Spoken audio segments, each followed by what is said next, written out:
खबर शामिल करते हैं अहमदपुर शर्किया से। पूरे मुल्क की तरह अहमदपुर शर्किया में भी हर चीज़ के इजाफे के बाद इंसानी जान बचाने वाली अद्वियात की कीमतों में बेतहाशा इजाफा हो गया है, जिसकी वजह से अवाम बहुत परेशान है। अद्वियात लेने के लिए शहरियों का जीना हराम हो गया है।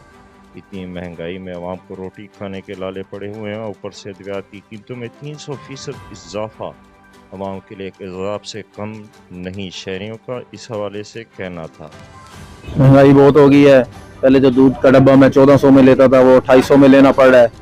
हुकूमत इस चीज़ का रिलीफ दे कि आवाम पे महंगाई के बम ना गिराए, अद्वियात कम करे। खाना पीना इतना मुश्किल हो गया, खाने पीने में इतनी महंगाई, और अद्वियात तो रोज़मर्रा की ज़रूरत है और अद्वियात के रोज़ ब रोज़ रेट बढ़ रहे हैं। पहले डब्बा 1400 का था, फिर 250 का गया, अब सुनने में आ रहा है कि और रेट बढ़ रहे हैं। तो इस आवाम की मुश्किलात से अच्छी तरह वाकिफ़ है हुकूमत। उसको चाहिए कि आवाम को महंगाई बहुत हो गई है, हुकूमत को चाहिए हमें रिलीफ दे। ये डब्बी पहले मैं 200 रुपए की लेता था, अब 270। कहना है कि हुकूमत को अद्वियात की कीमतों को कम करना चाहिए ताकि अवाम को रिलीफ मिल सके। कैमरामैन टीम के हमरा मुफीज़ुर रहमान, न्यूज़ वर्ल्ड, अहमदपुर शर्किया।